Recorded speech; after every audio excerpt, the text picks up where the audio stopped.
a little slower in the afternoon yesterday. So one thing we like to do is bring in some technicians from time to time and outbound, have them outbound.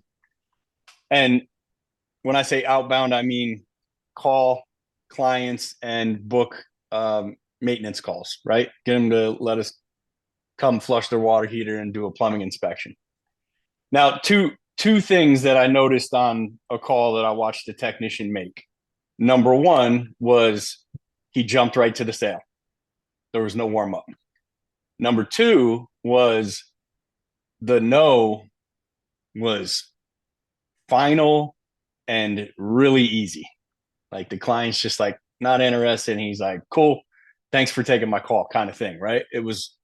It's like whether you're a CSR or a dispatcher or a tech, it doesn't really matter. You're going to either be in this zone where no to you means they don't have enough information yet, and I'm going to help them, or you're going to be in a zone where no means I'm on to my next call.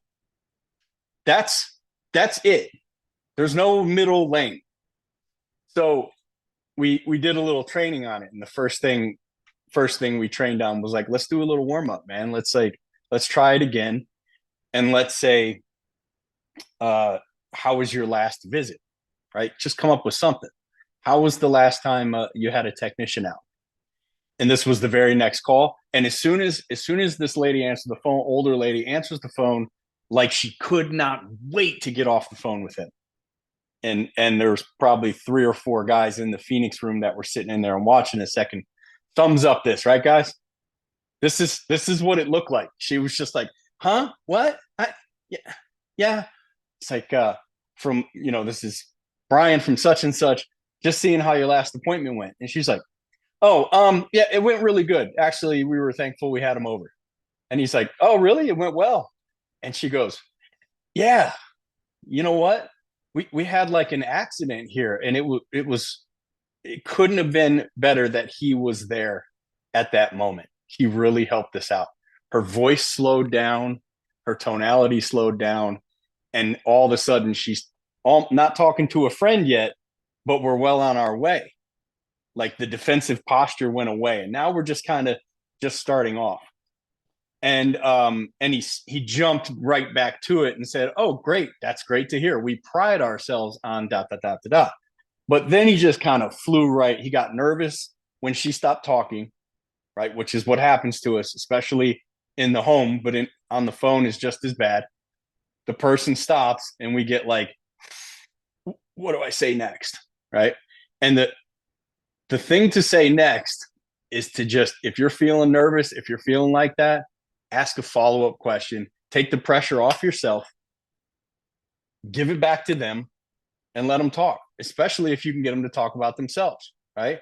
So just say, wow, that sounds amazing. What happened? Right? And you get to just back up and compose yourself a little bit and let the nerves go away, because the client's not the thing stopping us from selling in the home, right?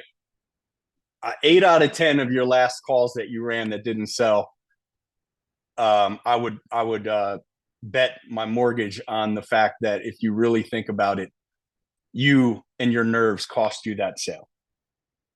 So he jumps right into it. Boom. Reason I'm calling today is we want to come out and do a water heater maintenance and check the plumbing system for you. No, that's okay. Well, this is exactly what the last client had said. So I said, bro, do a pattern interrupt, right? Just it's because the last guy, older guy too, he said, oh no, I'm good. No, thank you. And the tech just said like, okay, hey, thanks for taking my call today, right? And I'm like, no, that was way too easy. 2, break the pattern, like throw something in there. So I said, hey, sir, I'm not calling to borrow your TV, right? I'm calling to let you know that we can come over, tune up your water heater, which according to the manufacturer in the notes on the side of that thing, it's supposed to be done minimum once a year.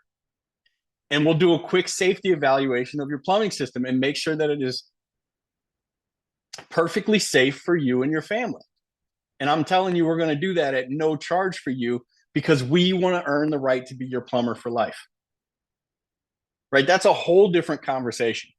So funny, this tech is like, he's gung ho. Like this is somebody you really want to train if you're training people. He's just like, all right, I'll do that on the next one. So the old lady says, she says, no, I'm not interested in that. Thank you though. And he just jumps right out and goes, hey, ma'am, I'm not calling you to steal your TV. Now, there's five of us standing there who are supposed to be very quiet, but obviously we fell apart. We came apart at the seams because I was like, "No, borrow your TV, not steal it."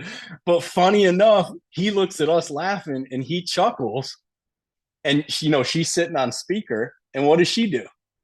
She just starts giggling. She like cuts out. No, I didn't think that. You know what I mean? So and he and I had some conversation later last night, and I would say he'd probably consider himself in a bit of a rut right now. And I had two pieces of advice for him.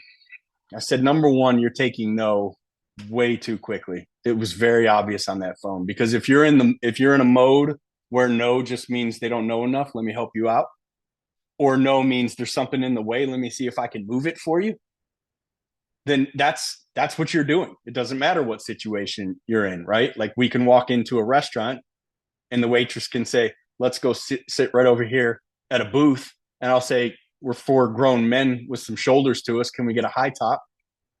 And she'll say, oh no, this is the section I have to put you in, right? Well, if I'm in the zone where no doesn't mean that much to me, I'm going to go, man, there's four high tops over there. What do we have to do to make this happen? I don't want to get you in trouble or anything, but what do we have to do to make it happen? But you have to have some kind of transition statement, because if you're not practicing this and doing it everywhere you go, everywhere, at the gas station, at the restaurant, at the hotel desk. I see Hallam and friend there at a hotel, so you're going to get your opportunity later today. With your wife, girlfriend, significant other, with your kids, with their everywhere you go, if you're not practicing this before you get to the homeowner, you're going to get nervous and you're going to stumble. So have little transitions, like what I did with him playfully was just to say, hey, I'm not calling to borrow your TV. I don't want you to feel uncomfortable about this. I'm calling you to do you a real solid here and earn the right to be your plumber for the rest of the time I'm in a truck. I want you saying, I want Brian out or I'll wait. That's the idea for me. Cool. So not necessarily about overcoming objections, but man, stop taking them so seriously.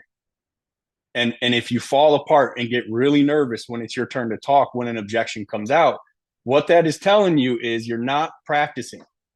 You're not out there in other places finding no's and then overcoming them in other scenarios. And this is what we talk about on the show all the time. This is where you have to get your practice in.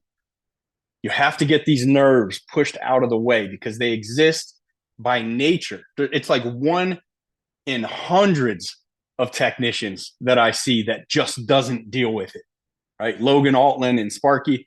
There's a guy, Jack Johnson, sitting dead center there in Phoenix. Super, super rare. The guy that does not really deal with that level of anxiety. But still, I'll still help them out with calls that they miss, and there'll still be a little bit of it. It's just not to the level most of us have it. Most of us are ingrained with it. And like anything you suck at, practice is the only thing that gets you better. Now, without further ado, I see David Pomalis